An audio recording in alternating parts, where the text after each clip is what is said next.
Ang turo tungkol sa kautusan, tingnan po natin ang nilalaman po nito. Nasa chapter 5 pa rin ho tayo ng Mateo. Huwag ninyong akalaing naparito ako upang pawalang bisa ang kautusan at ang aral ng mga propeta. Naparito ako hindi upang pawalang bisa, kundi para ipaliwanag at ganapin ang mga ito. Tandaan ninyo ito. Magwawakas ang langit at ang lupa, ngunit ang kaliit-liitang bahagi ng kautusan ay di mawawala ng bisa hanggat hindi nagaganap ang lahat. Kaya sino mang magpawalang halaga kahit sa kaliit-liitang bahagi nito at magturo ng gayon sa mga tao ay bibilang na pinakamababa sa kaharian ng Diyos.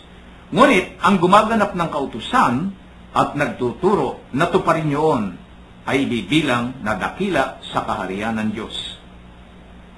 Sinasabi ko sa inyo, kung ang pagsunod ninyo sa kalooban ng Diyos ay tulad lamang ng pagsunod ng mga eskriba at mga Pariseo, hindi kayo makapapasok sa kaharian ng Diyos.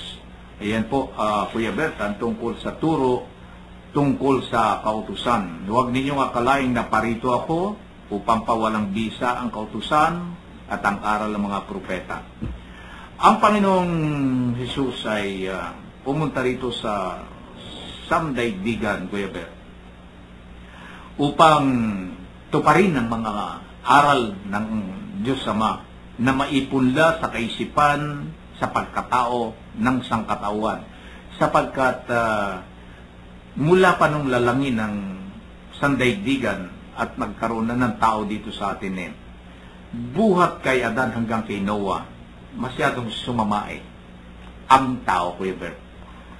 Talagang kaya nga inalis ang tao masyadong hindi na maibatling ng ating Panginoong Diyos ang mga ugali at kalakaran ng tao noon. Kaya nung dumating ang Panginoong Jesus, nung buhat na kay Noah hanggang sa dumating ang mga sina Moses, sina Abraham, sina Isaac, may mga kautusan na noon. Pero yung kautusan na yon, ito yung sinabi ng Panginoon na hindi siya naparito upang pawalang bisa yung mga kautusan. So, sa Old Testament na ito. Pero ang sabi niya, naparito ko hindi upang pawalang bisa, kundi para ipaliwanag at ganapin ng mga iyon. Ngayon, tayo ay nasa bagong kautusan na. Nasa Jesus Christ na tayo. Ano ho ngayon ang sinasabi ng iba na yung iba ay focus pa rin doon sa sinauna. Dito ho, sinabi rito, Kuya Bert, na hindi sa kanyang pinawawalang bisa. Pero yung iba, nakapokus doon sa Old Testament pa sila. Yun ang pinaka-sentro ng kanilang mga aral. Dito sa atin, sinabi na noong maganap na, mawahak na, meron tabing na nawahak, ibig sabihin na buksan na nung Panginoong Hesus nung tungkol sa mga aral niya. Tingnan nga ho ninyo kami rito ng pagkukumpara dahil dito may nabanggit na hindi para alisin yung mga tulo ng propeta, kung hindi tuparin dito. Ngayon, meron namang bagong kautusan na. Ano ho ba ito? Alam mo, Kuya Min, katulad nga ng sabi mo, marami sa ngayon na gumaganap pa rin ito. No? Meron dyan na yung Sabbath day. Ipinangingidi nila yung araw ng Sabat. Kasi yun ang pinabanal ng Diyos maaral na itinuro kay Moises na upang ipangilin ng lahat ng tao. Maging ang Panginoong Jesus ay gumaganap nito. Totoo yan At marami din kautusan ang sinusunod ng Panginoon. Halimbawa, yung pagtutuli. Siya'y tinuli ng ikawalong araw. Hinihain siya sa templo. Ang lahat ng ito ay sinunod ng Panginoon. Wala siyang iniliban. Ginanap niya ito. Ipinaliwanag isa-isa sa mga tao at ito'y kanyang ginaganap. Pero, ang sabi nga niya, hindi mawawalang bisa ang lahat ng ito, ng mga tinuro ng mga propeta. Hanggang hindi nagaganap ang lahat. Ano ba yung naganap na ang lahat? Ang pagliligtas niya sa kasalanan ng tao. Hindi nagaganap pa ngayon. Ay, naganap. Naganap na. Ang lahat ngayon ang itinuturo ng Panginoon ang dapat na nating sundin.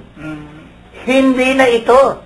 Kasi naganap na niyang lahat yung dapat gampanan ng tao na hindi niya naganap magsimula sa ating mga ninunong si Adan at Eva hanggang sa mga propeta.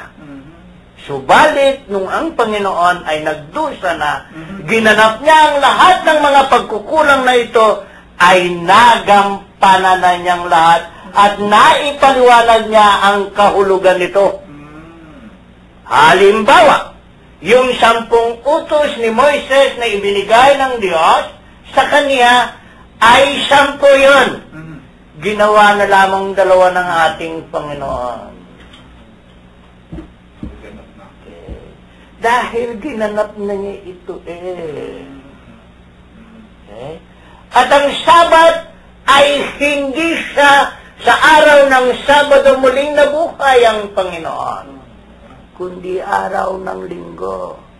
Kaya tayong mga Kristiyano ay sinusunod natin na araw ng Linggo ang ating pangiling dahil nabaliwala na ang araw ng Sabat na nabaliwala dahil sa pagdurusa na naganap na ng Panginoon at ang araw niyang pinili ay ang araw ng Linggo na muli siyang nabuhay. Kaya tayong mga Kristiyano'y inaalaala natin ang Panginoon sa araw ng Linggo dahil yun ang araw ng muling pagkabuhay at nagkaroon ng ugnayan ang Diyos ang tao na kanyang pinagkasalanan at doon sinasabi mo, Kuya Min, nung araw na yun, nung araw ng Biyernes Santo ay nagawa yung tabing na tumatakip, nagiging hadlang sa tao at sa Diyos sapagkat nung mamatay ang Panginoon ng araw ng Biyernes, nagawak iyon at nagkaroon muli ng ugnayan ng tao at ang Diyos. Nang dahil sa naganap ng lahat ng ating Panginoon ang misyon na ibinigay ng Ama sa Kanya. Kaya ito, Kuya Min, ang ibig sabihin ng Panginoon. Subalit, dito sa sinasabi niya sa huling bahagi, madiin niyang sinasabi ko sa inyo, kung ang pagsunod lamang ninyo sa kalooban ng Diyos ay tulad ng pagsunod ng mga eskriba at mga pariseyo, hindi kayo makakapasok sa kaharian ng Diyos. Ano bang mali? Sinusunod nito ang utos ni Moises. At ipinagmamalaki nga nila na ang ama nila ay si Abraham. At ang lahat ng ipinamana ni Abraham sa kanila ang siyang kanilang tinatangkilik. Bakit sinabi ng Panginoon na kung kasing ano lamang yung pananampalataya natin ay ang pananalig natin ay katulad lamang ng mga eskriba at pariseyo, hindi tayo makakapasok sa kaharian ng langit.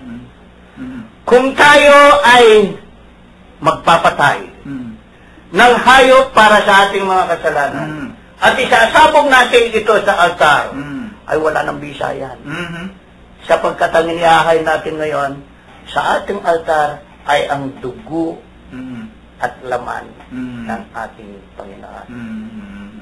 Ito ang naging kasangkapan upang gamitin ng Diyos.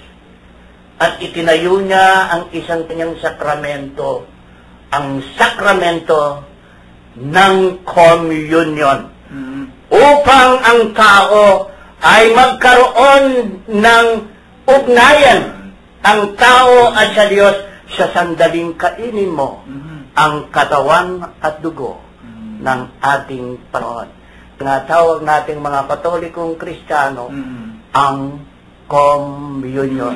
Ang ibig sabihin, common union sa Diyos. Dahil ito ang itinuro niya. hindi na ito ngayong sinusunod yung paghahain o pagpatay ng anumang hayop na maghuhugas sa kasalanan ng tao na itinuro ng Diyos kay Moises.